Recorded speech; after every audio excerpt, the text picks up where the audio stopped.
going on all around. Some say we should stop singing this sad song and forget our call for reparation.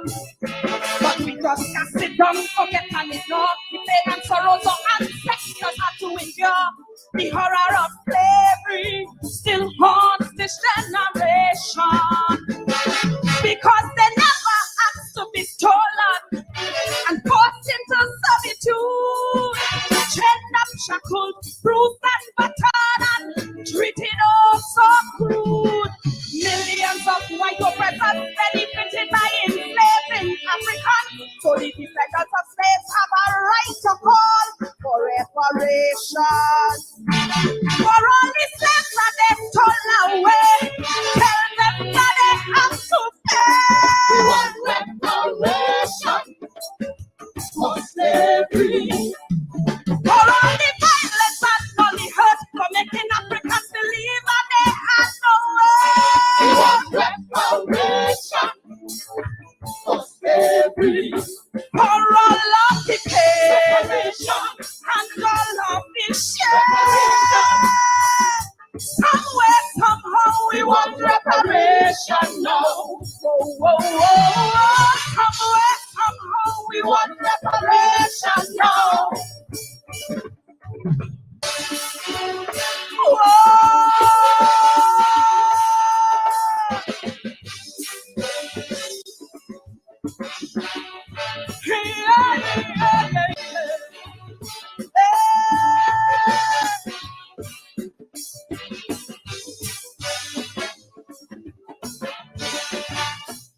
African women were raped by white slave masters to satisfy their sex-craved desires, while black men could only watch and do nothing. And if an African slave tried to run away without a doubt, it was hell to pay. If they got caught, they would be lynched or they'd lose a limb. They were denied education and all basic human rights. To live as a slave was to live a horrible life. In the service of the white slave master, from the cradle to the grave, no compensation, no hope for the African slave. For all of the work they did in the past, for giving them all love and human time. We want reparation for slavery. For the Jim Crow laws and segregation, for all those who got lynched by the Ku Klux Klan. We want reparation for slavery. For all those atrocities, reparation, painful memories. Somewhere, somehow, we want reparation now. Whoa, whoa, whoa. Somewhere, somehow, we want reparation now.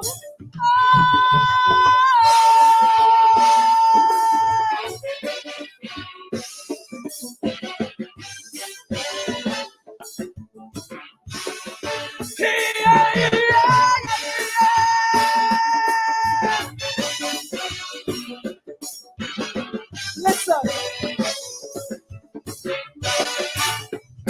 They broke up the African family, took away their rights and their dignity. Their religion and way of life was stolen. Subject them to a cultural genocide, took away the sense of African pride. Their defiant African spirit was broken. The transatlantic journey separated Africans from Africa. Many were scattered throughout the diaspora. Thousands died while making the journey to toil as a slave in the white man's land. So this is a call on behalf of those Africans. For every slave who died while making that trip, for every slave who was ever with,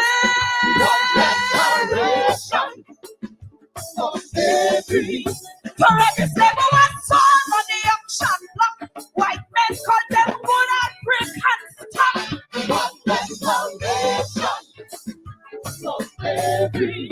For all of the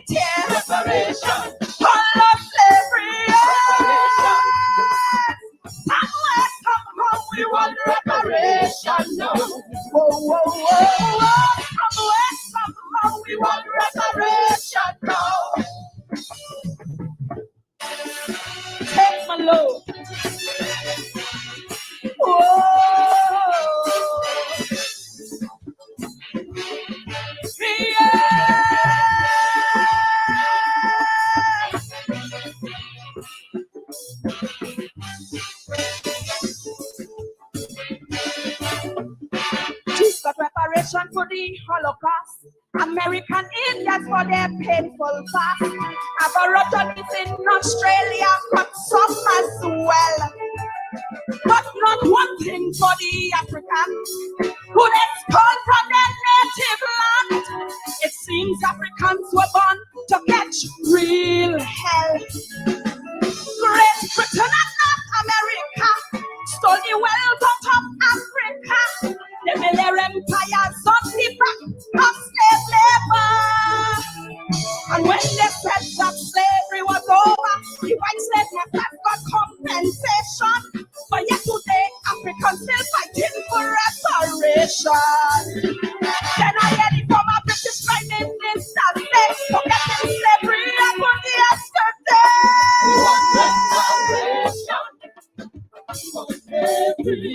Who in the man has sincere apology? They destroy the true African legacy.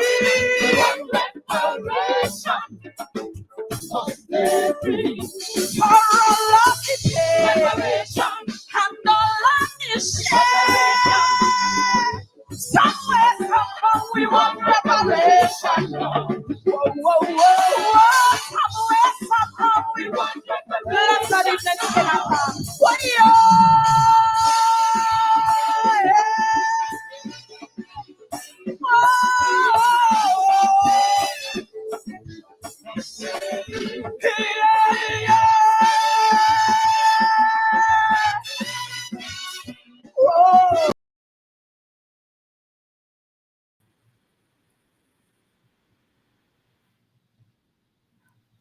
Oh, yes.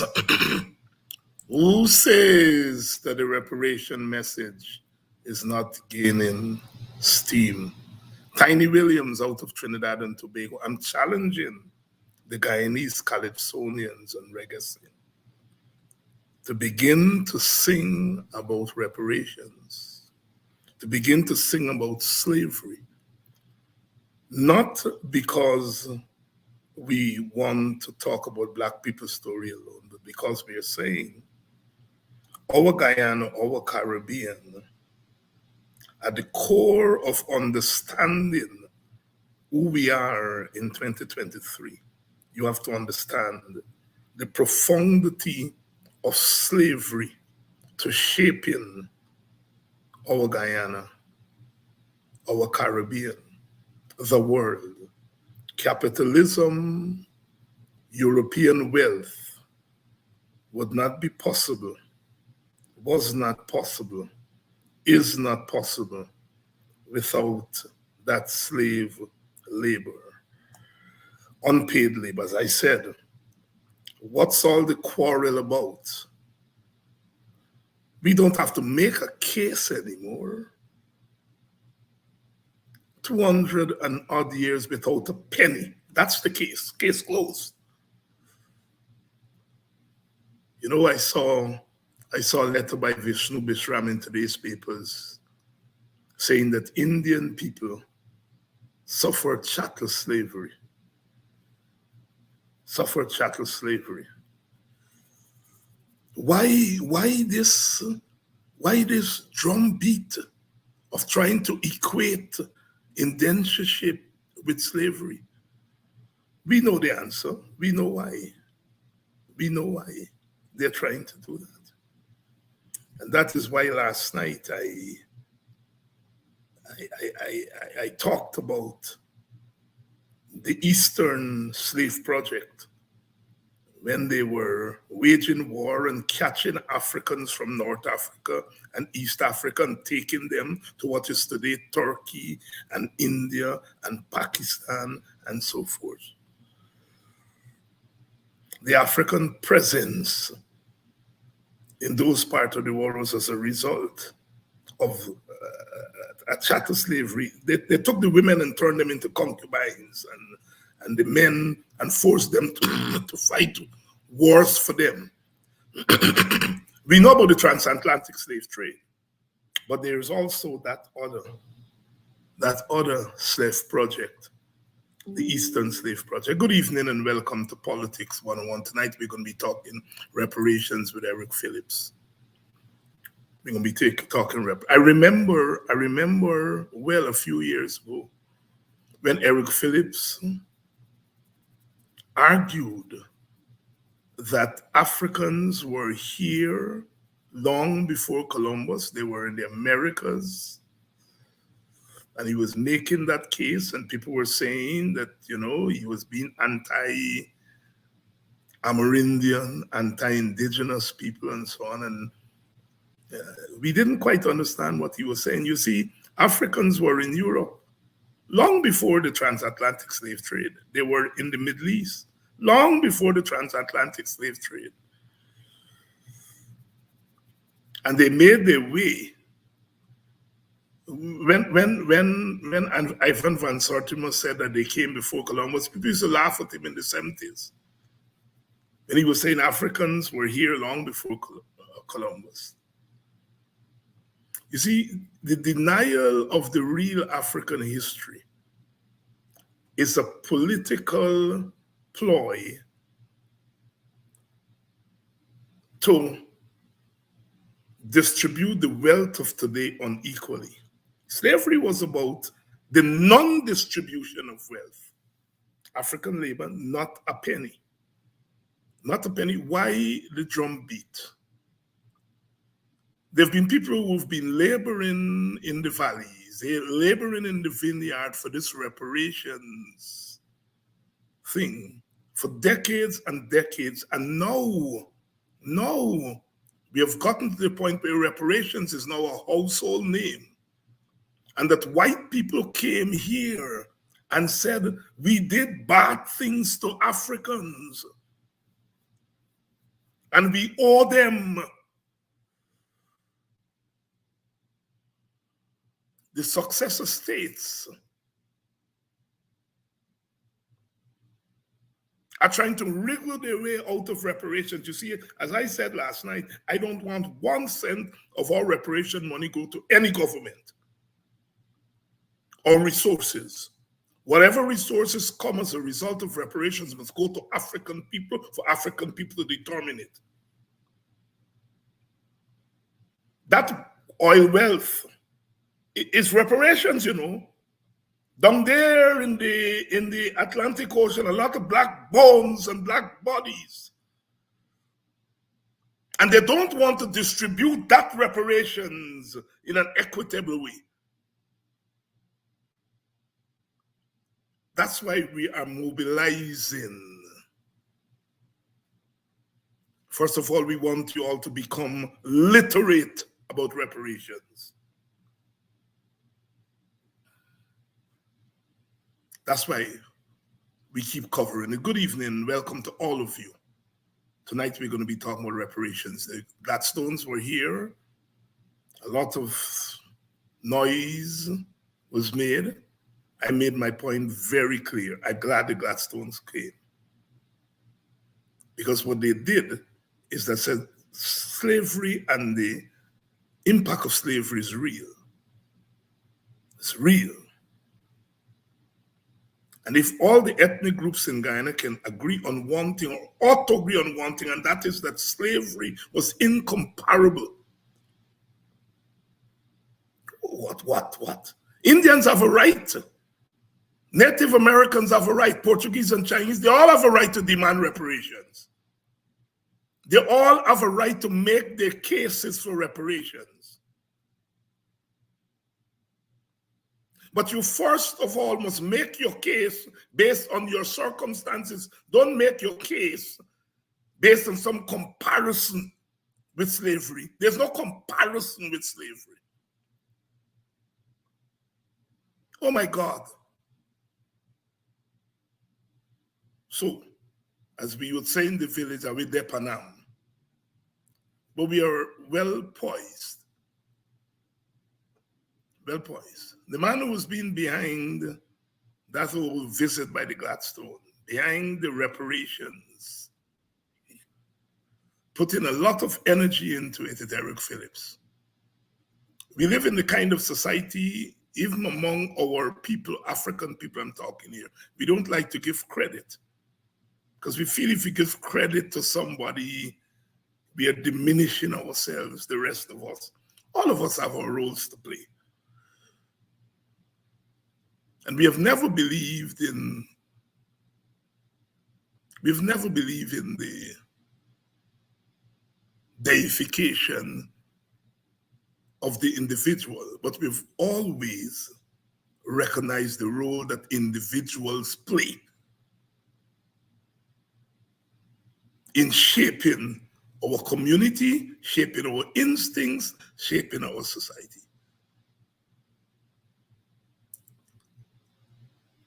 So tonight we continue with reparations. Tiny Williams was the calypsonian there out of Trinidad and Tobago. I'm challenging Guyanese singers. There are all kinds of things to sing about. Wine on this and wine up on. I don't have a problem with that. We got a party. If we didn't party, I don't know what would have happened to us. As Sparrow said, we got to broke down the dance hall. But when we finish broken down the dance hall, we still have to look at our own condition. And so I'm challenging the Guyanese artists to catch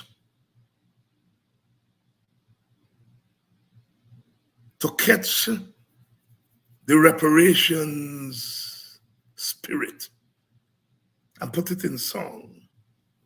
I can go and find about 5-6 reparation songs, reparation calypsos out of Trinidad in the last 5 years.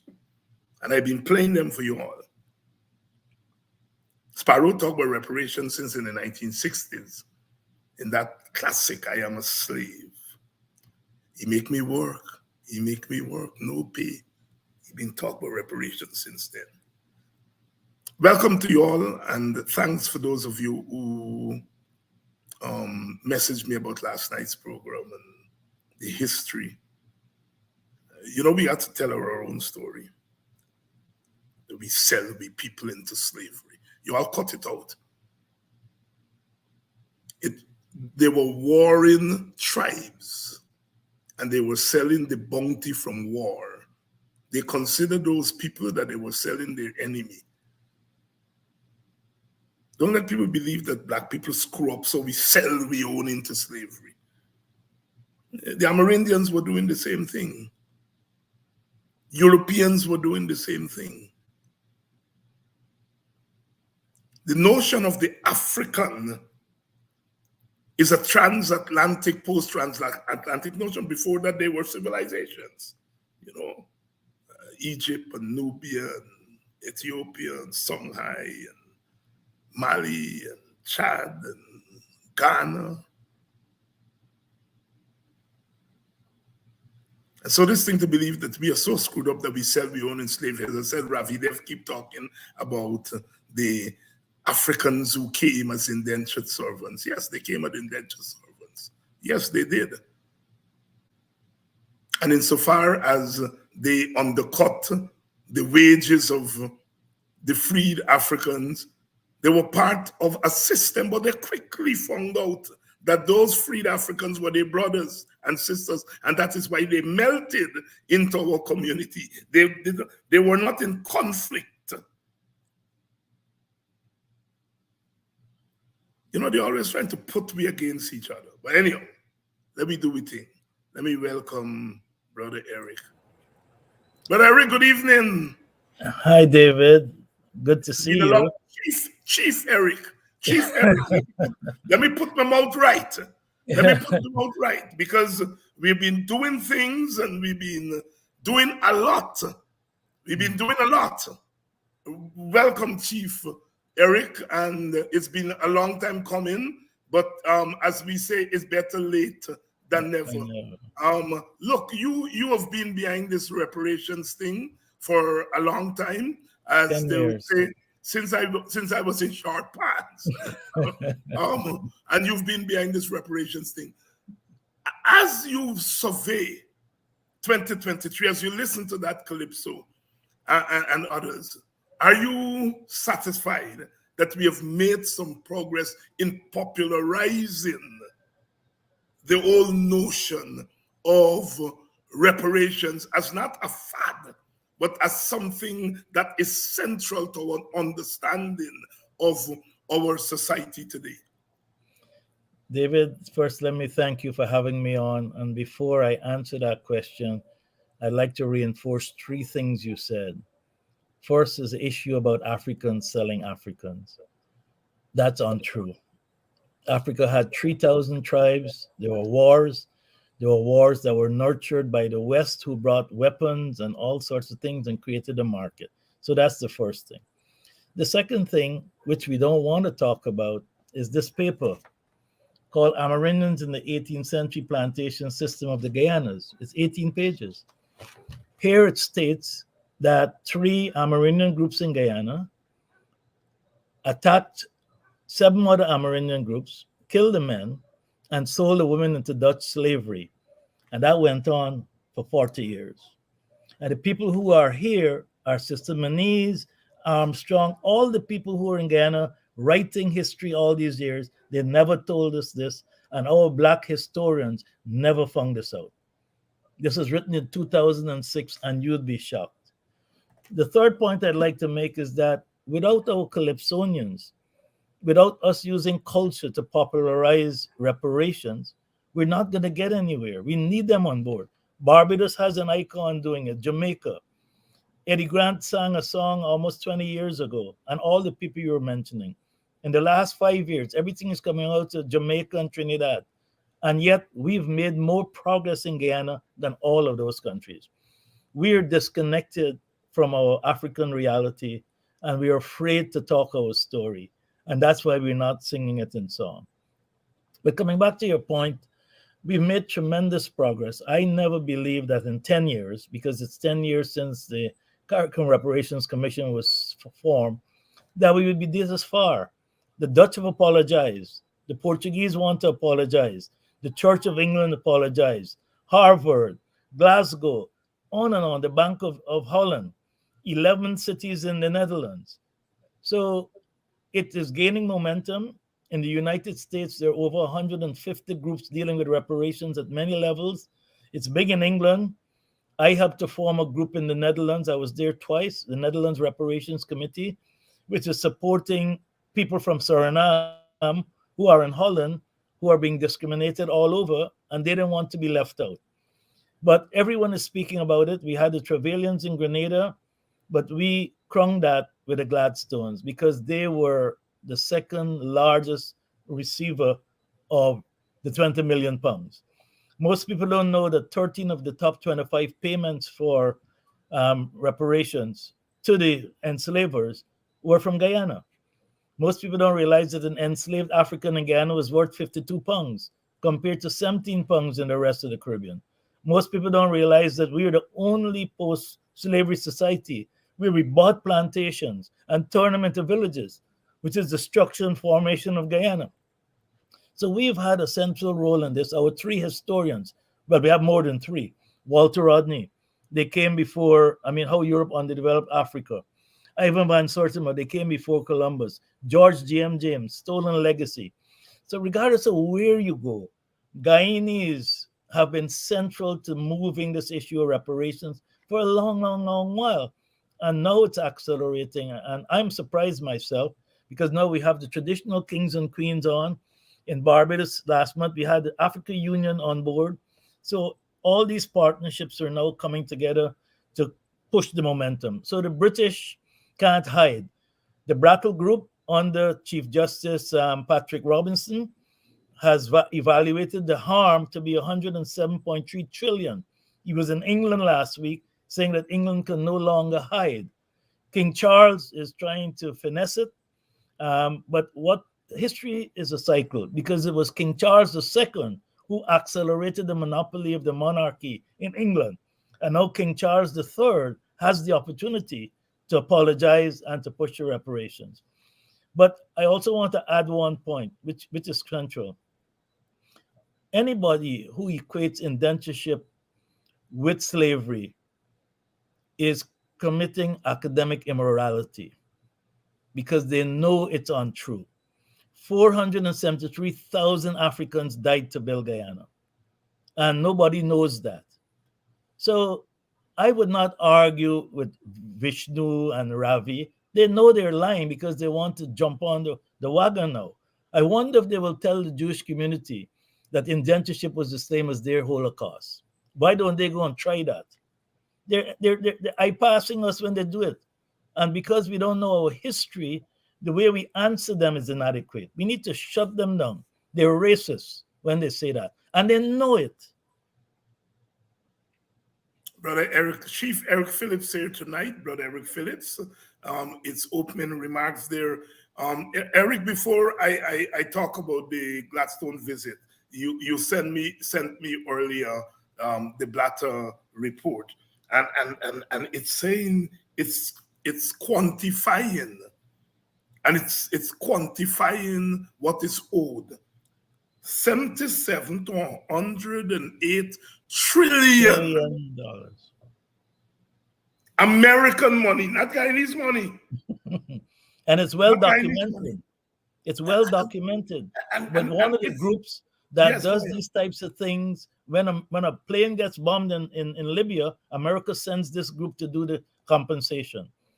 And they look at sexual harm, they look at loss of life, they look at loss of labor, they look at loss of freedom. Also, it's documented like you wouldn't believe. Yes, let me read it here. Mental pain, gender-based violence, personal injury, loss of liberty, foregone earnings, foregone earnings, deprivation of citizenship, deprivation of family. This is fascinating, Eric.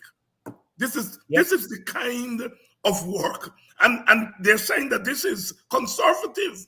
Yes, these figures. They haven't done psychological harm because it's so huge, because that includes mental slavery. And we have in the audience here, Brother Selwyn Peters, and Selwyn as a lawyer doing labor law. You know what we're talking here in terms of quantifying. You understand what we're talking here. Eric, this is real fascinating stuff that we have to get into the minds of our people. Absolutely. I have argued that the Caribbean states can begin to pay reparations tomorrow by inserting in the school curriculum the study of slavery, which obviously then leads to the study of reparations. I think they can do that tomorrow. They can do that tomorrow.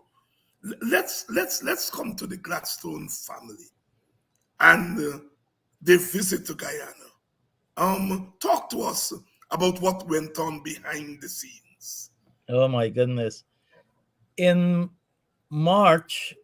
April, I was invited to speak at the Institute of Black World in Baltimore, State of Black America. It's every 2 years. Yes. And I chaired a couple of groups, and in the audience was Laura Trevelyan, who had apologized to Grenada because her ancestors had owned just over 1,000 enslaved. Notice I didn't say slaves. She asked Sir Hilary Beckles to be introduced to me, and I was introduced to her the next morning at breakfast. And she said to me, Eric, we're forming a group called Heirs of Slavery. These are all of the people who have benefited from slavery. We're coming together to a group to advocate that Britain and all the European countries should negotiate with CARICOM because it's a just cause. We know it's a just cause. We know we are a society of privilege. We benefited from our ancestors' wealth, which was extraction from the Caribbean. Then she said to me, I know Charles Gladstone. Would you like to meet him? So I said yes. So from the beginning of May until they got here, we met on Zoom every Friday at 7:30. And it was quite difficult at first because here are some people saying that their ancestors were all sorts of bad words. And I'm trying to judge their sincerity. But over the period of time, I realized they were really sincere. And then, of course, they wanted to come to Guyana to apologize. But they did not want to make this a political spectacle. They knew that their ancestor, John Gladstone, also had brought the first 396 indentured to Guyana from India. And they recognized, because they're smart, the political divisiveness in Guyana. And they figured that if they were to come straight to the government, it would become a PPP versus APNU thing. And they did not want that, whatever you want to call it, triumphalism, because neither of those groups had anything to do with reparations, because they're not engaged with us. The government, yes, funds the reparations committee $50,000 a year. They don't tell us what to do. The APNU, we've engaged them. They don't get involved. And I'll come to that.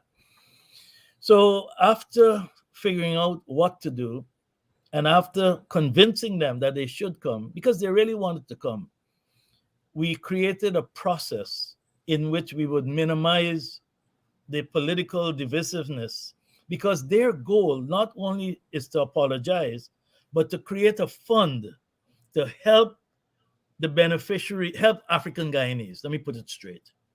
And also, they wanted this trip to be such that it should not prevent others who want to join their group from joining them, because if they come to Guyana and they get beat up, they get coerced up, nobody else will join their group. As of today, David, because I spoke to Laura Trevelyan this morning, 125 of former wealthy people from slavery have now joined their group. Some are in New Zealand, some are in Australia, a lot are in the USA. And they're coming together to form a lobby group. They already have an office in London where they're doing things to educate the British public, because we can't in Guyana, we can't in Jamaica. The British got to educate the British in the same way that Guyanese got to educate Guyanese, Jamaicans got to educate Guyanese. So it was a tough trip, because when they arrived, there was a protest at the airport. Now, what is fascinating about this protest was that there were 60 people. I went out and met with them.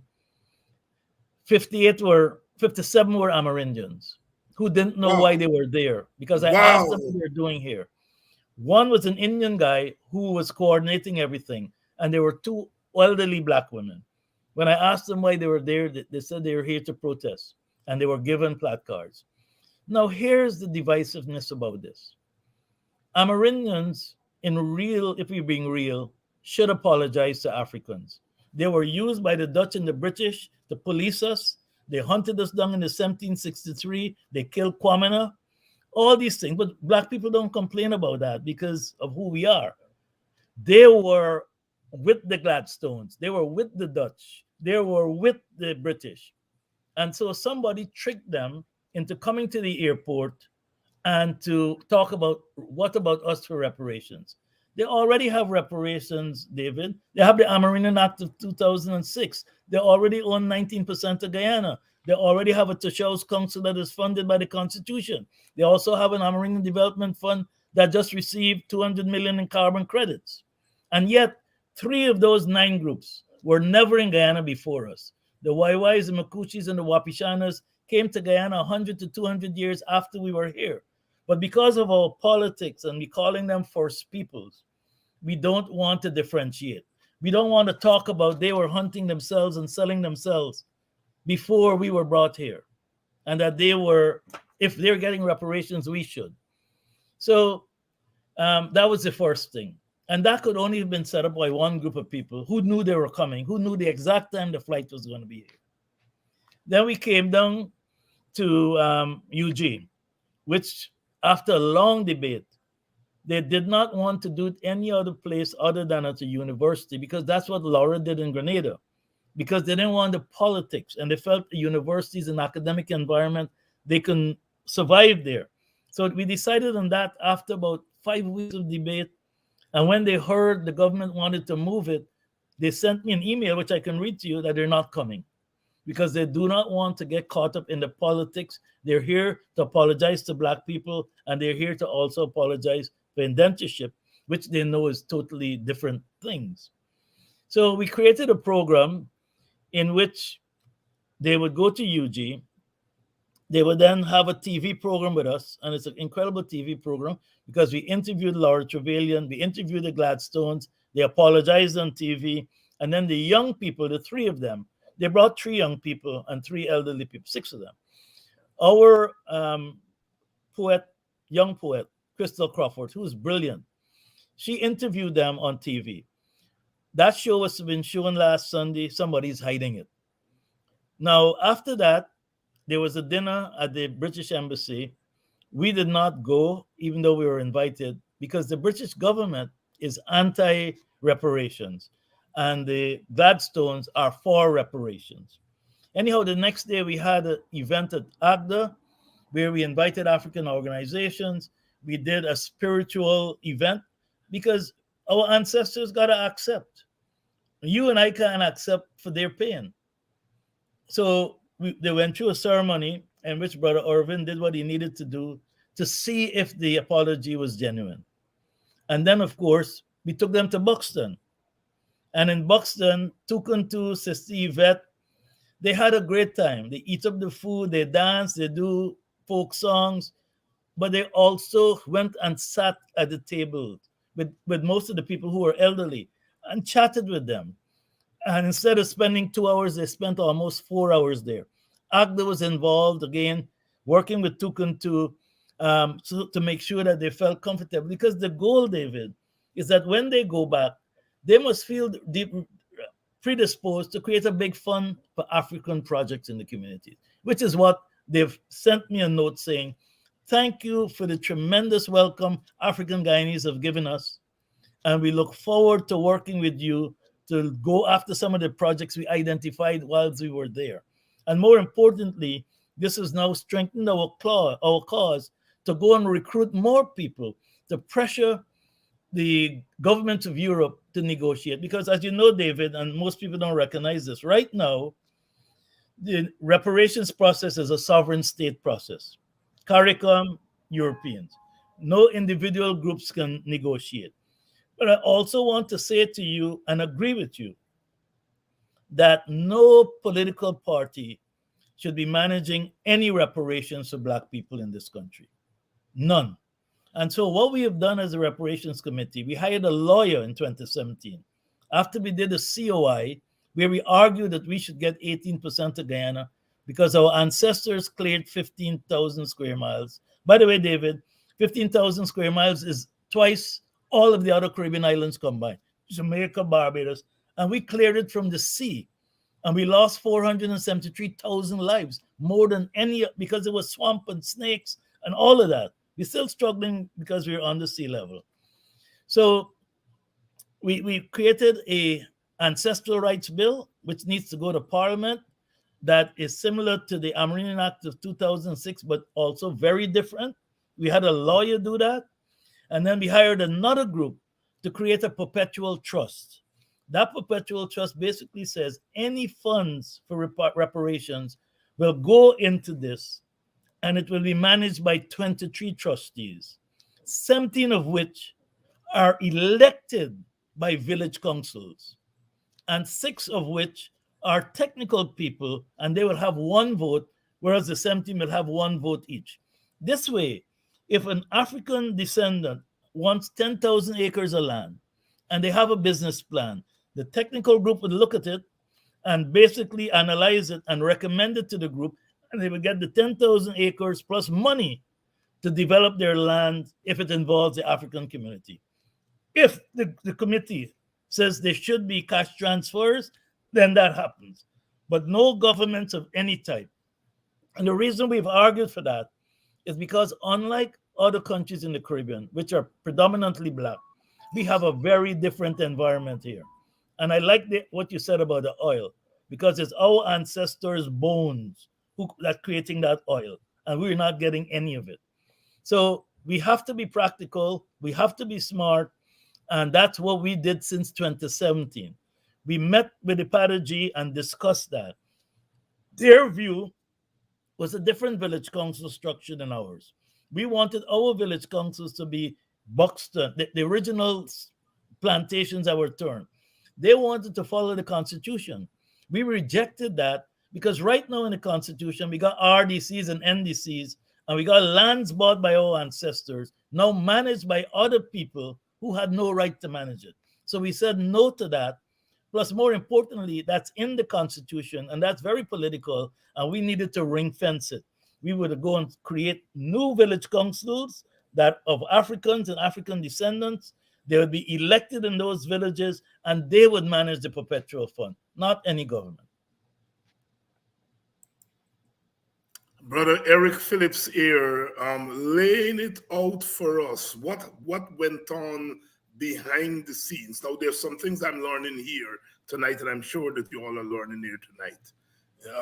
The protesters, here they are pitting Amerindians against Africans.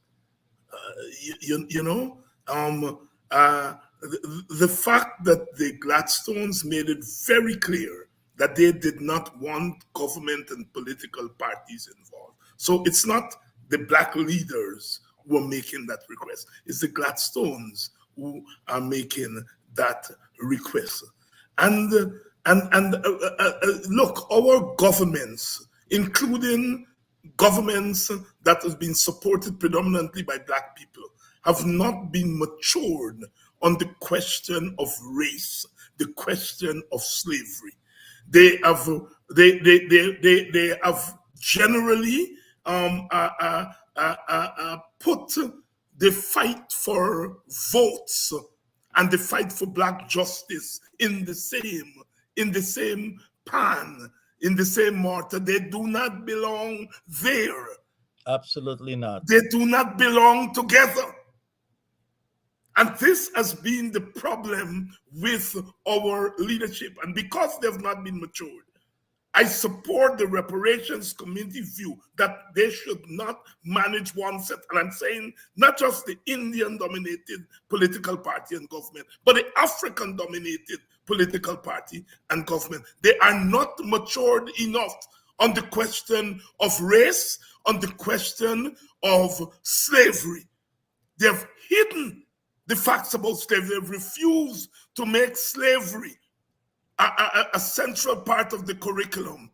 Our University of Guyana still does not have a department of Black studies, a department of African Guyanese studies. I teach in a department of African Guyanese studies. I teach in America, capitalist America, which is perhaps most resistant when it comes to this issue. Yet, there, you can go to a university and you can get a degree. You can get a degree on Black studies.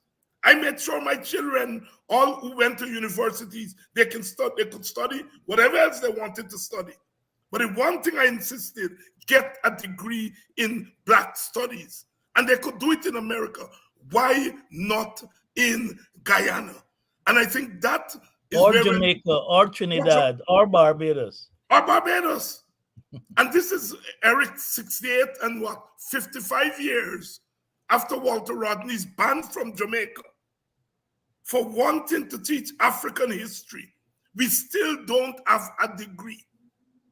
We still don't have a degree in societies where we are overwhelming majorities or we are slight minorities.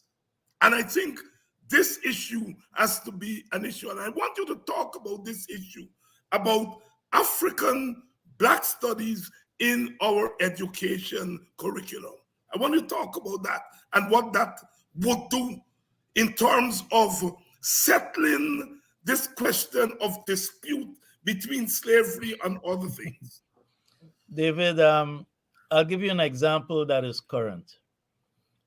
At the National Gallery, Castellani House, we have an 1823 bicentennial exhibition of over 100 pictures.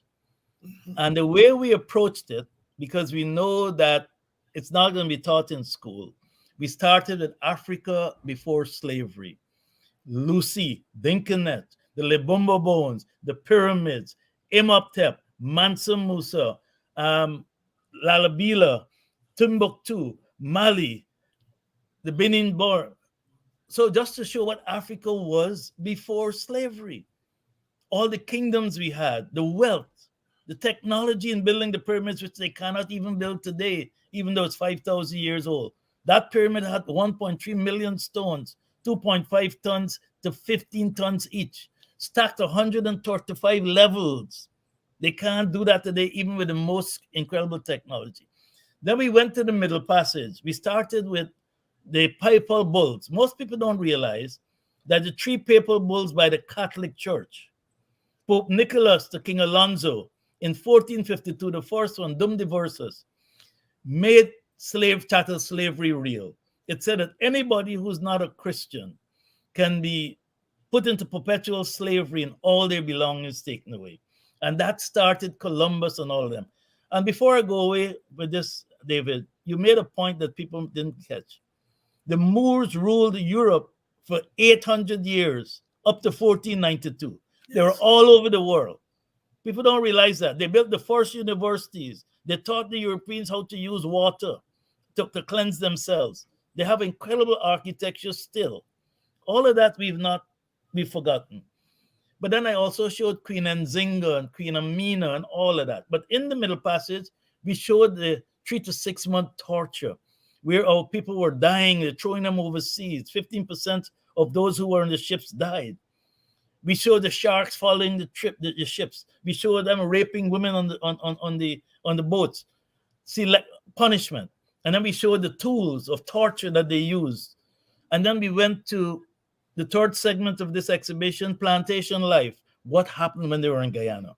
The horrors, the lack of food, the punishment, the sexual abuse, the rape. And then we showed coffee and the 1763 rebellion and why they rebelled. By the way, David, in about 4 weeks, a group from the Guyana Reparations Committee will be going to Suriname. We found coffee's descendants. Wow. There are 300 of them living in Suriname, called the Quenties. I'm in contact with them. My Surinamese contact in the Netherlands put me in contact with them. They've been there since 1763, and we don't know. What's wrong with us? These were Maroons. So continuing with the 1763, we showed the coffee, 1763, we showed Philip Moore's monument and all of that. Then upstairs, we still downstairs in Castellani House. Downstairs, we started to show the 1763. And we use artificial intelligence renditions of Kwamina, Amber, and Jack. I have seen some depictions of Jack and Amber that reinforce the myth that we were starving, that we were without humanity. These are things that are being used all over the UK to depict Jack. We created a Jack, an Amber, and a Kwamina that are human because our ancestors were human. They built Guyana. And so upstairs we show Jack, Kwamina, Amber. We showed John Smith. We showed Kwamina's letter, original letter to the London Missionary Society. We showed that it was a Dutchman, Hermanus Post, who wrote to the London Missionary Society to send missionaries, who taught them to read and write. If you were to look at Kwamina's handwriting, it's better than most of our handwriting today. Then we saw we created a huge wall, almost 30 feet, of the Battle of Bachelors and Villager. Then we showed the aftermath. They cut off the heads, the hanging. Then we went into the village movement, Victoria and Buxton and all the things our ancestors did. Then we went into the CARICOM reparations and Guyana's claims. You know what, David? None of the people who are now interested in reparations came to that exhibition, even though it was sent out to them, because we're not interested in our history. And that's why it's not taught, because we've come accustomed to politicians hiding our history, so that Indians and Amerindians and Portuguese and Chinese will never know the achievements, that we cleared 15,000 square miles, that we moved 100 million tons of earth, that we cleared 9 million acres, that we built 2.58 miles of sea defense and water and that. They don't want to know that because they were not here. So to say that indentureship is the same as slavery, when we lost our culture, we lost our names, we were raped, we were killed, we were murdered, and you're going to equate that Holocaust with indentureship? Go tell that to the Jews or the Jewish community. So coming back to your point, David, history should be taught in our schools. Every African home should know their history because they'll be more proud. And other groups in Guyana will realize our contributions, and we would live better because we'll know their achievements and they'll know our achievements. The politicians don't want that. It's pure winner take all. And when the APNU is in power, they should have made it mandatory because it benefits them more than the other party. But again, it comes back to what these parties are. They're disconnected from culture, from our culture. Yeah. Eric, look. What you're talking about, this education thing, is powerful. I teach the introductory to Africana studies, which begins in antiquity and comes all the way to the present. I teach it both at the undergraduate and the graduate level, and I see what that knowledge does to young Self-esteem. people. Yeah. And not just Black young people, but non-Black young people. It opens up a whole new world for them. David, we had more Indians and Amerindians go to that exhibition than Africans. Yeah. And if you see the comments, I never do this. I felt like crying. These are the comments we're getting. And by the way, I must compliment Mandisa Baptiste, who is Guyanese, who lives in Holland. Not in Holland, in Norway, who use artificial intelligence, computer technology to create the battle scenes. These battle scenes are huge, 52 inches by 36. So it's really, you could feel the battle. You could feel the crimes being committed against us. And somebody living in Norway can do that and study our history. And Guyanese living in Guyana don't even know anything about it. We've got our work cut out, but we are doing that work. That work is extremely important. Eric, let's talk a little bit about 1823, because we are 200 years. I was on a program in Antigua a couple of weeks ago and talking about 1823. And the general comment, the announcer, the moderator was generous enough to read the comments, and they all said new information. They never knew 1823. Talk about the importance of 1823 and why 200 years later we have to continue to talk about it. 1823 was the largest revolution in the Caribbean outside of Haiti. 55 plantations, David, 10 to 12,000 Africans who were educated because they were taught to read and write, but they also taught about their rights. And they realized that slavery and Christianity are incompatible. So sugar was now being introduced, and so they had to work longer. Their Sundays were taken away. They were being punished. They were being brutalized. And so they decided to revolt. But being Christians, they didn't want to kill anybody. So in one of the largest revolutions ever, only 3 people were killed. And one was a very nasty overseer. They locked them up so as not to kill them. And then they demanded their rights.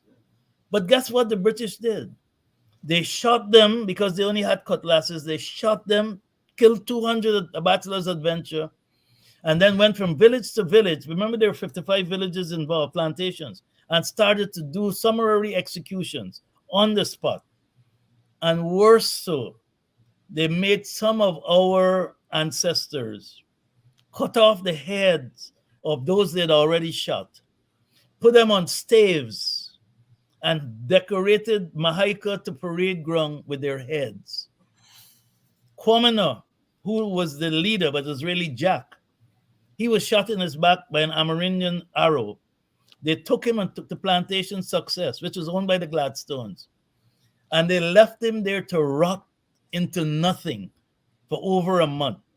Jack Gladstone, who was really his son, because Kwamina was really Kwamina Gladstone, he actually was sent to St. Lucia because they didn't want to make him a martyr. The impact was dramatic because the world saw the criminality and the brutality.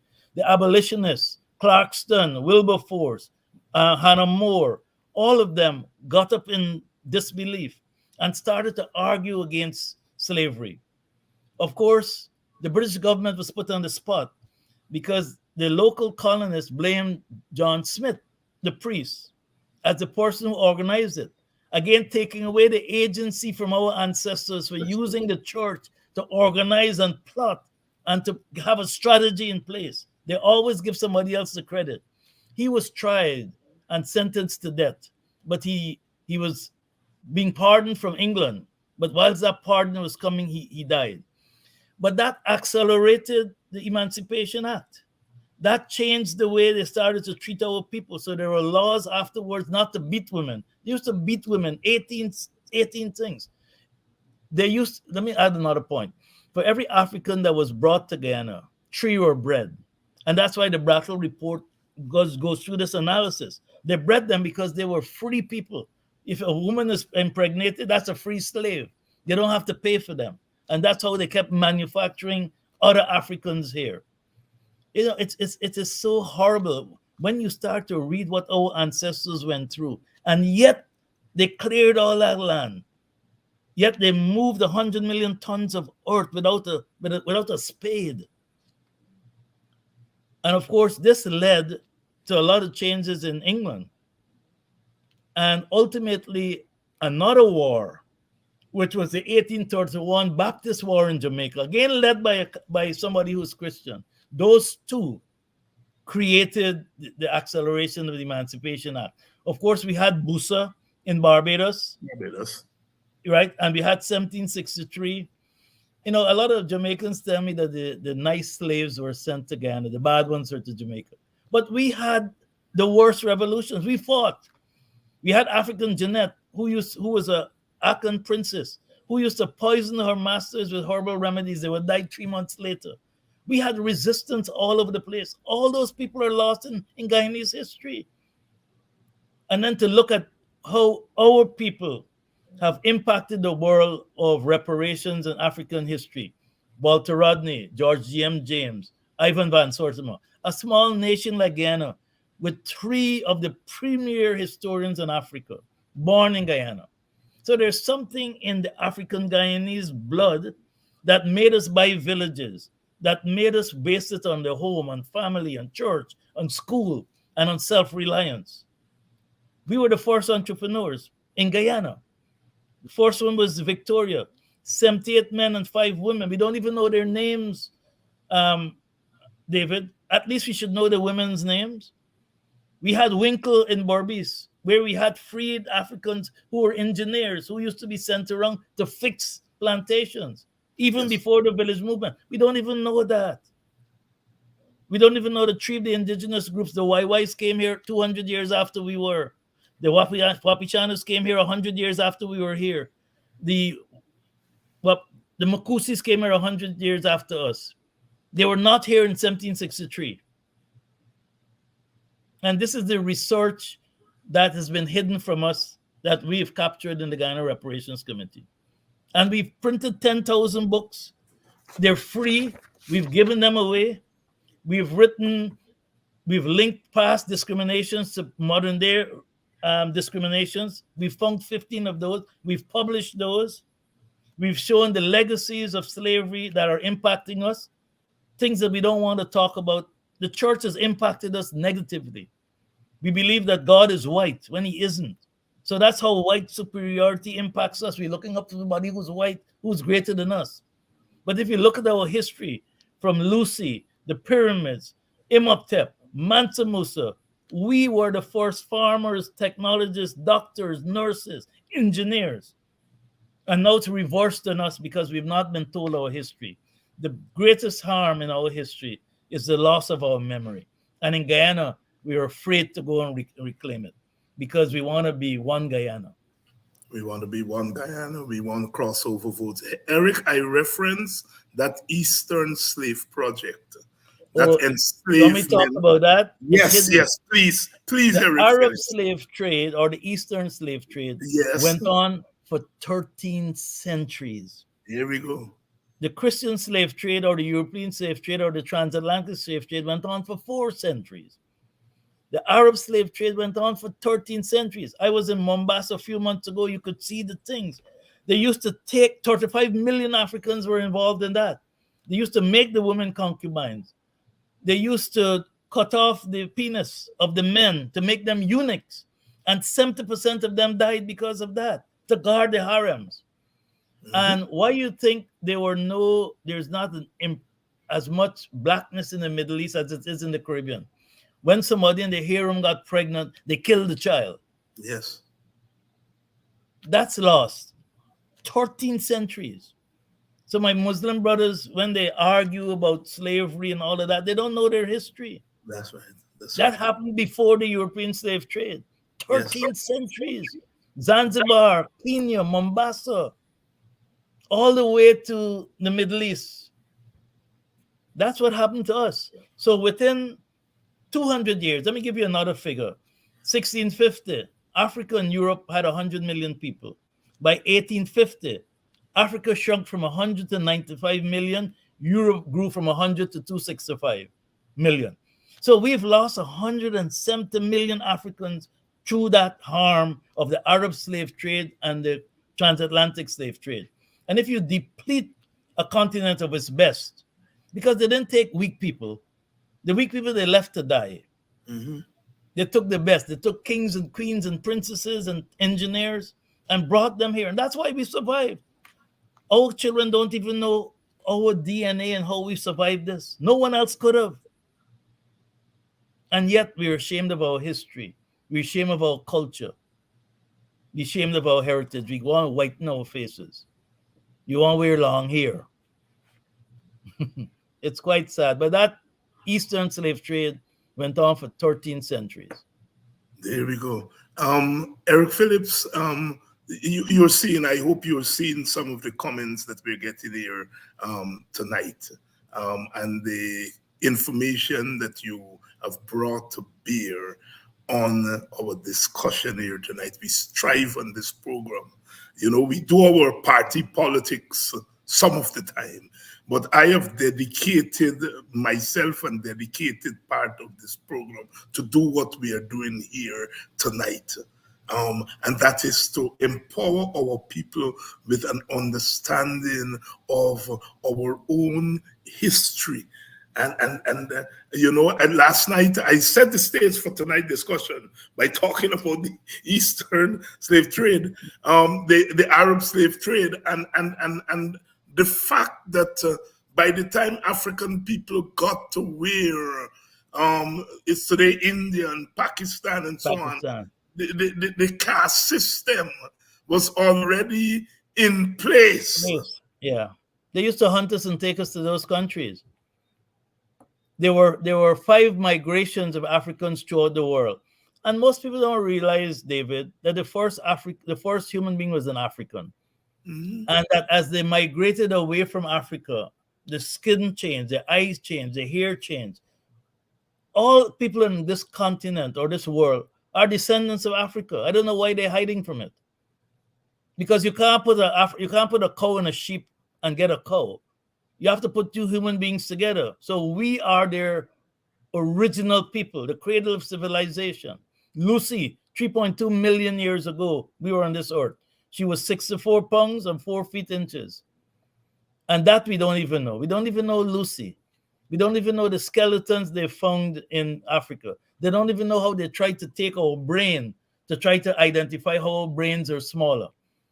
I wrote a document on racism and the scientific approach, where all the philosophers, the church, all of these try to find reason. And that's why they called us half human, because they couldn't justify enslaving a full human, but yet everything that they have, they stole from us. Look at the 6,200 skeletons they still have in France. Look at the Benin bronzes.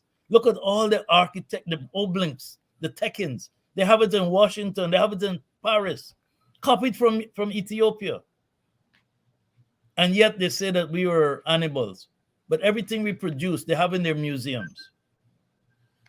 Making money. Chief Eric Phillips. Eric, I am so interested in that visit you all are going to make to Suriname to reunite with coffee. The Quenties. My goodness, because you obviously know about the attempt to marginalize coffee and to say that he would have imposed slavery had he taken control of Berbice. And I hear some black people with that intellectuals. Oh my goodness. Oh my goodness, Eric, we have so much work to do. David, But, 1763 was before the Haitian Revolution. We inspired yes, the Haitian Revolution. They don't yes. know that. And here was this man. Now we're talking about shared governance and democracy. This is a man He that says to started the it. Dutch, He said, I will be the governor of half and you be the governor of others. Let's share Barbies. let's share Bobbies. He had one condition. We shall not be slaves anymore. Precisely. Oh my goodness. He was clear. And this man, they're trying to pull him down now to say that he was not a hero. He committed Maybe suicide. another part of our history that is hidden. He could not get to Demerara Essequibo because the Dutch had indigenous people prevent him from crossing from Berbice. So we were trapped. All of that is hidden from us because we want to be nice to everyone else but not speak our history. That was one of the reasons it failed. He was trapped, and they were used to hunt them down and kill them in their maroon communities, starve them out, because the Dutch couldn't find them, and the Dutch were afraid to go and find them. Brother Eric Phillips here tonight. I want to thank you, Brother Eric. Tell us what's happening. Tell us what's happening with the Reparations Committee at large. What are some of the plans, the broader plans for the Guyanese and Caribbean reparations? Lots happening, David. Lots. Over this year, so many things. The Africa Union is on board. Okay. That's big. The traditional kings and queens who we brought to the Caribbean 2 emancipations ago, the Guyana Reparations Committee, we spent our own money to bring them here. They have now joined it, and they have made a statement that we used to say a long time ago, David, that shared governance in Guyana is a human right for Africans. They have said that reparations is a human right. And they went to the UN last month and spoke about reparations. This is the traditional kings and queens because they were terrorized. They were destroyed. People forget that there's still 767 kingdoms today, still in Africa, whether it's the Zulus or the Shaunas or the Fulanis or all of that, because you don't know our history. So that's happening. The Brattle Report, valuation, mind-boggling, $107 trillion. They broke it down by nation. Holland owes 4.6 trillion, the Portuguese 17, the British 17, in great detail, and it's still a low estimation. Of course, we have a lot of things going on in the USA, California, Illinois, where in Illinois, what they're doing, a group called First Repair, they have taken city council money and given Africans in that area money to buy their homes because there's redlining. So the homes on this side of the train line worth $1 million, the same home over the train line on the other side where Black people worth $50,000. So they've started to do reparations like that. There are lots of studies going on. New York is looking at it. HR 40 is gaining steam. There was a march, or it's a march coming up to say to Biden, sign HR 40. The British monarchy is now on a 2-year study in their archives. Glasgow, the church has put together £100 million for reparations. And that's not even the Catholic Church, which are the main people. I remember the Catholic Church has art alone worth $40 billion, just their art. Mm-hmm. Mm-hmm. And people don't realize that the Catholic Church was the first multinational, the first global multinational was the Catholic Church. All the wealth they've been in Guyana, they own how many churches they own, how much land they own, because the church and the state were one until 1807. People don't know that. Yeah. Who are the largest landowners? And why is it that when we started to buy land, it was the church who intervened? So we're now looking at the court case. We're looking to bring African and Caribbean lawyers together to develop a strategy. Whether we go to the ICJ, whether we do a trial case in England, because what the British have done, they've said anything after 1945, you cannot, anything before 1945, you cannot take it to the British court. But this was an international crime. The concern we have is if we take it to the ICJ, because of the politics and the sums that need to be paid, is there politics in the ICJ where they may turn us down? We have the Permanent Forum now, the UN.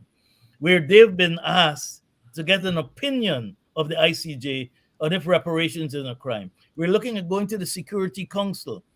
Colombia's on board. Vice President Francia Marquez came to Barbados when the AU was there, so that we now have Latin America, Caribbean, and Africa together in a common bond to pursue reparations.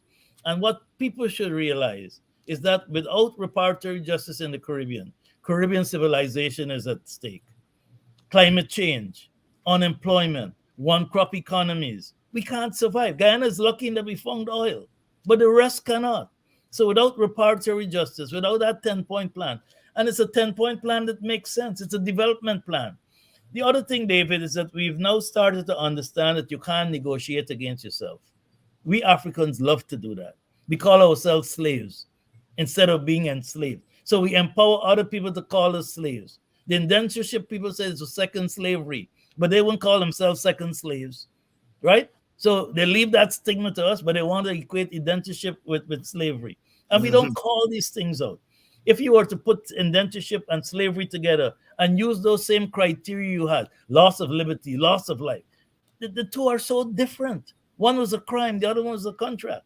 So lots of things are happening. The heads of states are going to write to the British, to the European nations, there are now 9 of them, to ask them to sit down and discuss this. The heirs of slavery, the Gladstones, the Trevelyan's, the Lachelles, they're now coming together to form a lobby in England, in Europe, to say that you must sit down and deal with the Caribbean because this was a crime. And we've apologized for the crime. You should apologize for the crime. They don't want to apologize because once they apologize, it means they're legally liable. Our lawyer friends will tell us that. But David, beyond that, we in Guyana, we have to start developing a national development plans for African Guyanese. I've been working on it with some people for quite a while. We have to define our economic future. And yes, the government has a Vision 2030, and it has a budget that drives that.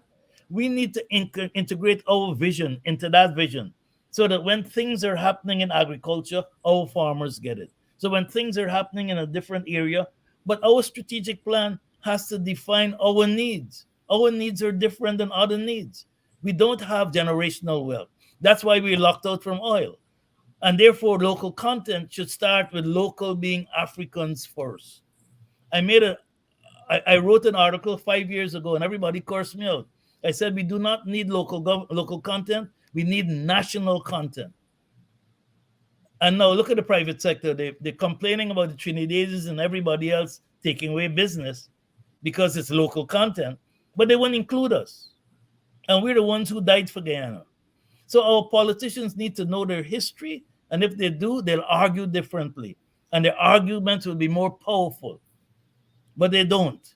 They won't even visit the 1823 exhibition, their own history, much less fight to teach history in schools.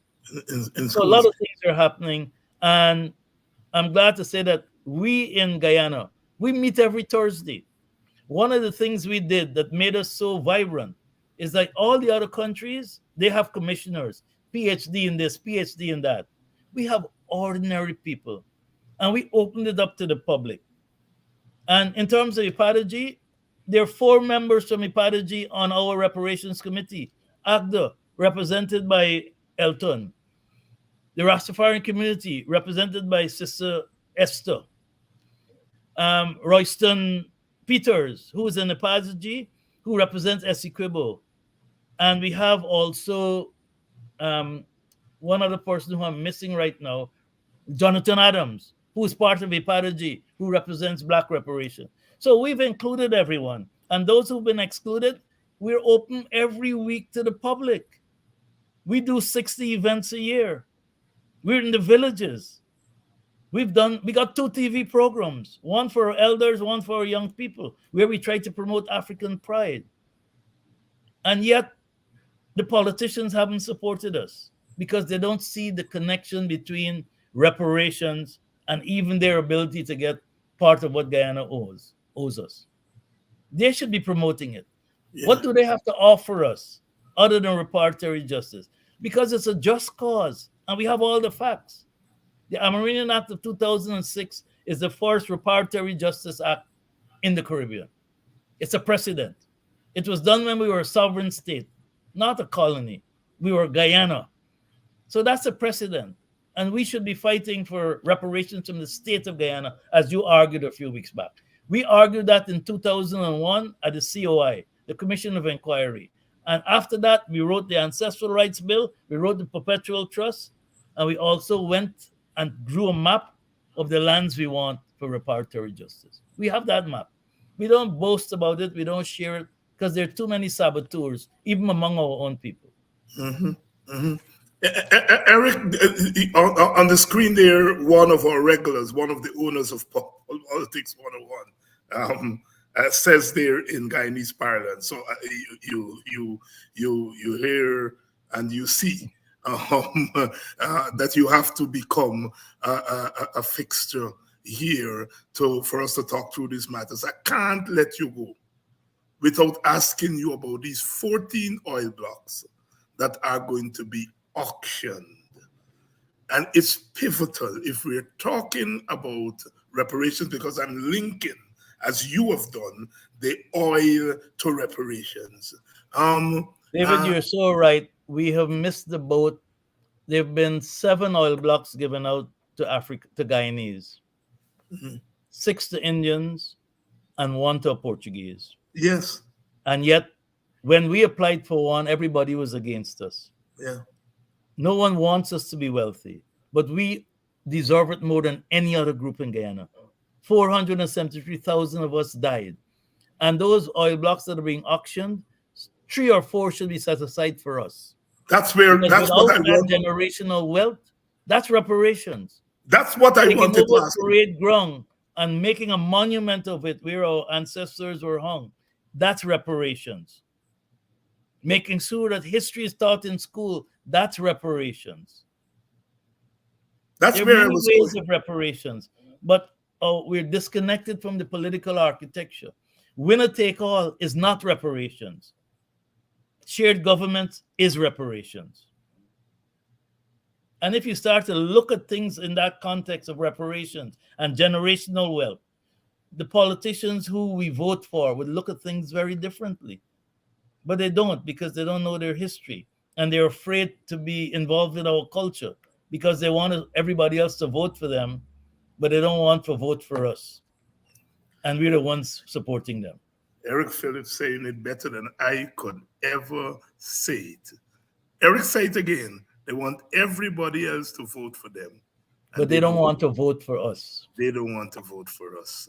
And you all know on this program that I got part of my activism in party politics. But you all know where I stand on that question. All right? If you're going after a crossover vote, 2% crossover vote from other ethnic groups, you got about 25% crossover vote among Africans.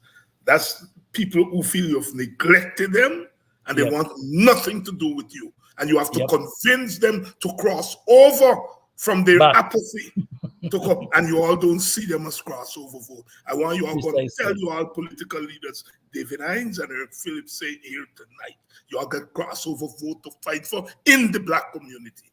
Absolutely. And we are socializing a new African. It was Carter Woodson talk about the new Negro. Yes, Dr. G. Wilson. Right. And we in Guyana have to refresh. We have to refresh our African content. And we are about socializing a new African who's conscious of his or her identity and confident and recognize that there is no national politics without African politics. You all understand? That's why they're cussing we every day. Last night, GHK Lal was drawing to our attention that Mr. Jagdeo, a couple of years, a challenge to debate Eric Phillips and David Hinds. And it was not an accident. It was not an accident. Eric, your closing thoughts. David, thank you for this program. It's all about education. It's all about understanding our history. Until we understand our history, we won't appreciate what we're fighting for, both in terms of reparatory justice and both in terms of social justice in Guyana. We need to keep educating not only our people, but all of Guyana, because a lot of people are miseducated. And unless we do use these platforms to educate people in the diaspora and let them see the reality, I am not deluded that we're going to win a take all election. You can't. We need shared governance, and we should have been fighting for that since 2020, the last election. Because until we are part of the table sharing the bread, we're always going to be left out. Because others in this society know that they can exclude us by coming together. If you look at 1823 and you look at 1763 and you see the forces that have combined together against us, nothing has changed, but we don't recognize it. Nothing has changed. Eric, thank you so much for coming on. Thank you so much for lending your expertise, lending your vast knowledge on these issues. Our people have left here tonight. Many people are saying that we have to rebroadcast this program and so on. And for sure, we are going to do it. Eric, thanks. And I'm going to be inviting you back. I know that you're busy. And David, I'm on this 8 hours a day and it's unpaid. I hear people saying I'm being paid by the government. I am part of the PPP. I mean, it's so madness because they don't like success. They try to, that's part of our problem. Instead of building each other up, we try to find untrue stories to talk about us. And it's because we don't understand leadership. We understand how to be bosses, but we don't understand strategic leadership. Strategic leadership. Eric, thank you very much, Chief Eric Phillips, here tonight. Thank you very much, my brother. Thank you, David. And thank you all, 101 family. Thank you all so much, because you all recognize the difference between chat and real talk, real education. See you all tomorrow night, where we continue the conversation. I don't remember off the top of my head who we're having on tomorrow night. I know on Friday night we're having Brother Nigel Hughes. Expect Roysdale Ford for them to come on and talk about Article 15. And we're also going to have a surprise guest. I'm not telling you all who it is, but the person who came up with Article 15, who drafted Article 15, is going to be here. That's going to be a big surprise. So until tomorrow night, you all stay woke. Stay woke. Because if you're not woke, Crapo smoke we pipe. And they didn't do it during enslavement. They didn't do it after enslavement. And we're not going to allow them to do it. No. See you all tomorrow.